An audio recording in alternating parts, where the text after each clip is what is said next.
Alright, so third and final handout for chapter 2 is all about functional groups. Alright, and just as it says there, functional groups are extremely vital to the study of organic chemistry, as they are parts of the molecule where reactions occur, which is all we care about in organic chemistry. What we can do with reactions, okay?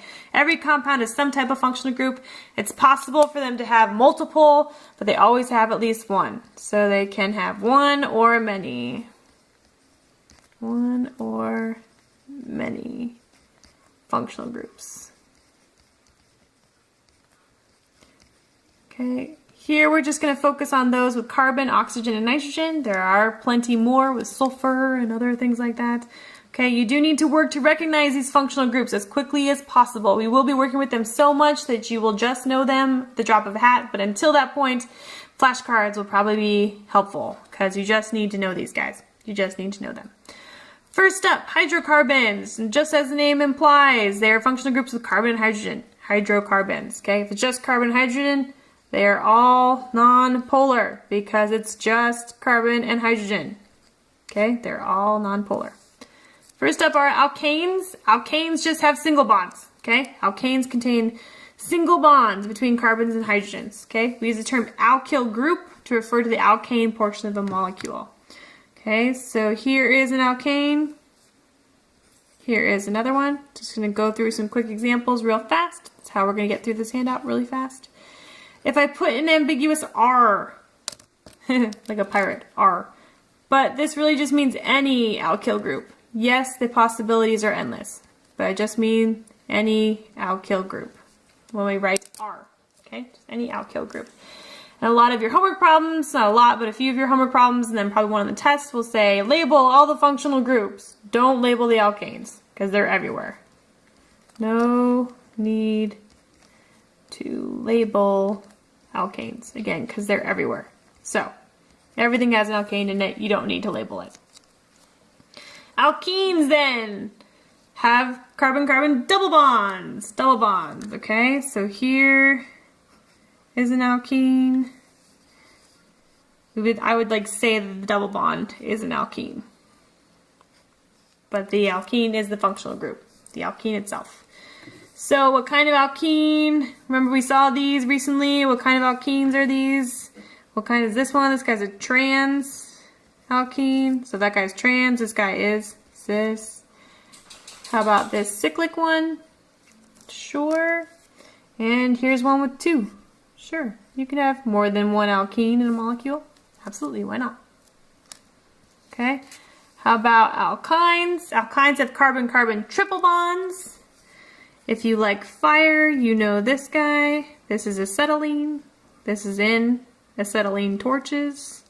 I think that's also what you cook with, right? If you were to put a burnt top on something. Anyway, here's another one. I am trying to keep them linear because remember, each carbon of an alkyne is sp hybridized, which means it's linear, okay? But whenever you do that, when you guys draw linear alkynes, you tend to lose carbons. So don't worry about keeping them linear if it's too hard. If you have little, with each carbon, if you have an alkyne in between there, that's fine. They're not linear. You don't have to be linear. I'm going to try and be linear with my alkynes. All right, those are the hydrocarbons. Oop, one more. Aromatics. Sorry. All derivatives of benzene. We're going to see him in OChem 2, but he is very stable and very special. And again, we will see why in OChem 2. Okay, so aromatics. Just derivatives of benzene. There's benzene. Here's benzene with a bunch of alkyl tert-butyl groups. A bunch of alkyl groups coming off of it. But the whole thing is an aromatic. Here's another one, a really simple one, ethyl benzene. We can denote aromatics just like we do the alkanes with R. We denote any aromatic group with AR. Okay, so that just means any aromatic. Okay. Interestingly, although it's called benzene, okay, when it's coming off of a chain, we write phenyl, right? PH, which stands for phenyl. So when it's a group, right, how we have alkane and we have alkyl, well, benzene, when it's a group, is a phenyl group. So when I write that, this is what it actually looks like. It's just benzene coming off of there. Okay, so the phenyl group is a benzene. All right, so those are the hydrocarbons, right? Alkane, single bonds, alkene, double bonds, alkyne, triple bonds, aromatics, derivatives of benzene, with the 3 double bonds in the cyclic compound, okay? Functional groups of oxygen. First up, alcohols. Alcohols contain a hydroxyl group, OH. So we're just going to say anything with an OH is an alcohol. Just any ambiguous group, R, with an OH, is an alcohol. So, here's one. Okay. Here's everybody's favorite alcohol. This is ethanol, also known as grain alcohol, or just, what makes everything alcoholic, including beer. Here's a diol. There's 2 of them. This is a diol. Okay. Remember that these have alcohols, they have OH bonds, so these guys can hydrogen bond with each other and with water, so they're water soluble. Okay, those are alcohols. Okay, again, it's kind of the single bonds. Here's a another single bonded, another functional group with singly bonded oxygen, or ethers. Okay, ethers have 2 alkyl groups on the outside with an oxygen in the middle, so it looks like ROR.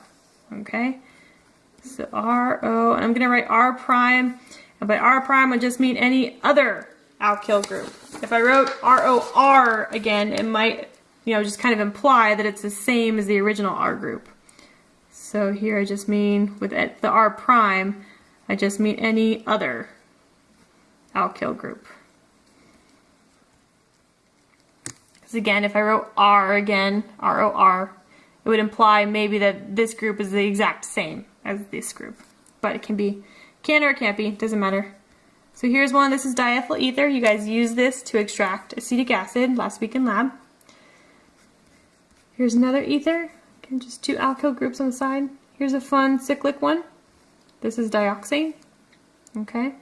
So these guys don't have OH bonds, so they can't hydrogen bond them with themselves, but they can participate in hydrogen bonding, right? They're still an H bond acceptor, okay? So they can be water soluble, okay? So, but they don't hydrogen bond themselves.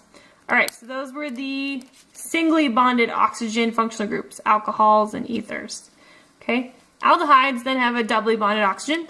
Okay, aldehydes contain a carbonyl group. That's a C double bond O. We've seen this a lot with our condensed and our Lewis structures. Carbonyl group, C double bond O. And they have 1 alkyl group, just 1. So R, C double bond O, and then H, because the carbon needs 4 bonds. Okay, and importantly, it's got that H on the end. And so if you write this in the condensed form, we've got RCHO. Okay, so there's your functional group, the ambiguous general structure. And here's an aldehyde. Okay, here's another one. Can be either on the left or the right side of the molecule, doesn't really matter. How about a molecule with 2 of them? Sure. Why not? Okay. And importantly, because it has this H on the end, okay, we can't have another carbon because it always has an H. So these guys are always at the end of chains. Always on end of the chain. Again, because we have an H, not another carbon. Okay, so they're always at the end. Good thing to note. Another group with a C double bond O is a ketone. Okay, ketones also contain a carbonyl group, C double bond O, but they have 2 alkyl groups, 1 on either end. Okay, so importantly, these are never at the end because they always have carbons on either end. That's what makes them a ketone. Okay, so here is acetone. Use acetone to clean my lab glassware every day. Here's another one, cyclic one. And how about one with 2? Sure. Why not? Those are all ketones. And again, because they have R groups on either end, they have carbons on either end, they are never at the end. They're always in the middle.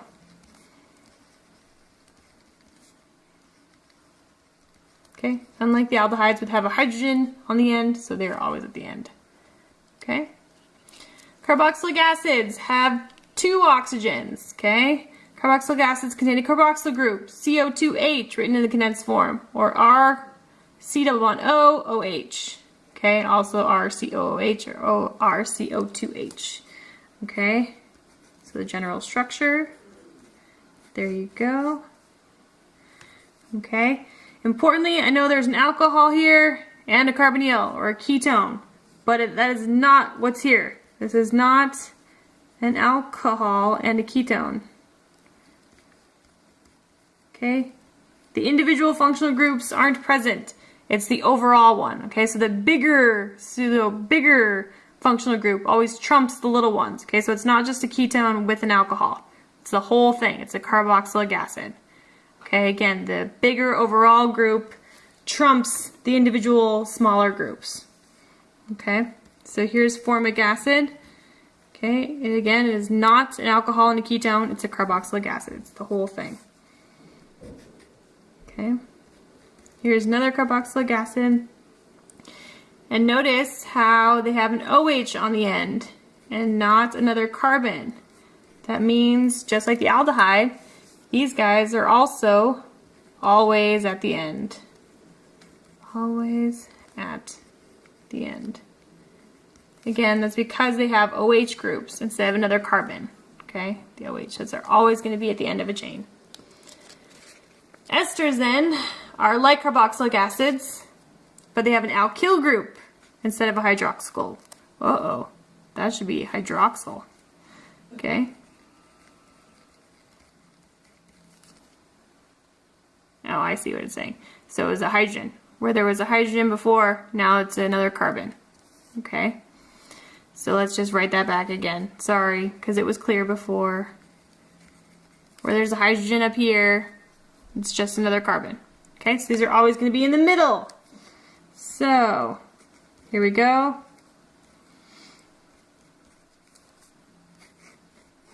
Okay, importantly, this is not an ether and a ketone. Okay, again, it's not the individual groups, it's the whole group. It's an ester, not an ether and a ketone. Okay, so here's ethyl acetate. This is very common in my lab. We use it every day. And here's a cool cyclic one. Okay, and so again, because it has R groups on either end, because it has carbons on either end, these are going to never be at the end. Never at end. And again, they are just like carboxylic acids, but they have an alkyl group where the hydrogen is. Okay, so we have a hydrogen in carboxylic acids. We have an alkyl group. Okay, so those are the functional groups with oxygen. Lastly, those with nitrogens. Nitrogens. First up, amines. Amines contain nitrogens with single bonds. Okay, so I'm going to have some ambiguous bonds on nitrogen because they could be NH or they could be R. So I'm just going to kind of leave them open. Okay, so there's nitrogen. Here is triethylamine. This is a very common base. I use it a lot. ET stands for ethyl. We'll see that in terms of naming in the very next chapter. Here's another one. This would be a terminal amine. Okay. And here is a cool cyclic one. Okay. So notice here, right, we have NH bonds, so we can both hydrogen bond within itself as well as with water. And so they are water soluble. Okay. Go back and look and determine the solubility properties for all of these guys. I didn't mention them. But right, this one's got OH bonds. We can hydrogen bond with itself and have water. And the rest of these guys, right, are hydrogen bond acceptors. Because they all have oxygen, so they can hydrogen bond accept. But amines have NH bonds, so they can hydrogen bond with themselves and with water. Amides then. Amides have amines attached to a carbonyl. Okay? So we can have multiple forms of amines. We can have just an NH2 on the end, or we can have NH with another R group, or we can have two R groups on that nitrogen next to the carbonyl. Okay, so again, I'm going to kind of leave it ambiguous because again, coming off the nitrogen, there could be hydrogens or other R groups. Okay, and importantly, this is not an amine and a ketone. It's not how this works. Okay, the whole thing, it's an amide. And so the most simplest one, just a CH3 on the end. Here's an internal amide. Okay. Here is a cyclic one. NH. And how about one coming off of a ring? This one's kind of cool. Okay. And the last one, nitriles. Nitriles have a cyano group, C triply bonded N. Okay, so RCN is how I often write it, or you can also draw it like this. Okay, the linear functionality. Okay, so you can draw this in multiple ways. Here's one way. I usually write CN, so it's up to you. Again, it's easy to lose a carbon. It's easy to forget that there's a carbon there. So I usually draw it. This is acetonitrile. This is a very common and awesome solvent, acetonitrile. And here's another one. Okay. Cool. Those are all the functional groups you need to know at the moment. So let's go through and start practicing finding them. Over here, here's one. What is it? ROR, ether. I use these every day. I know what they are. How about these benzene derivatives? Aromatic. How about one more? Right over here. Here is a carboxylic acid. Again, don't circle the carbonyl and call it a ketone, and then don't circle the alcohol and call it an alcohol. It's the whole thing is a carboxylic acid. Ooh, here's heroin. Cool. Here's an ester up here. Heroin's a derivative of morphine. What's this guy right here? He's got benzene in there. He's an aromatic. Look, peeking in there. What is this guy? ROR. Ether. This guy looks just like this guy up top. He's the ester. Another ester. Ooh, look at this guy. Double bonded carbon. C double bond C. Alkene. And one more. This guy. And amine. Nitrogen. And lastly, aspartame, or the artificial sweetener. How fun. This guy right here. Carboxylic acid. Again, don't circle carbonyl and call it a ketone, and then circle the OH and call it an alcohol. It's the whole thing. The bigger group trumps the individual little groups. This guy, here's an amine. How about this whole part? What is this? The whole thing. It's an amide, not a ketone and an amine. This whole group right here. Ester. One more. Should be easy. Aromatic.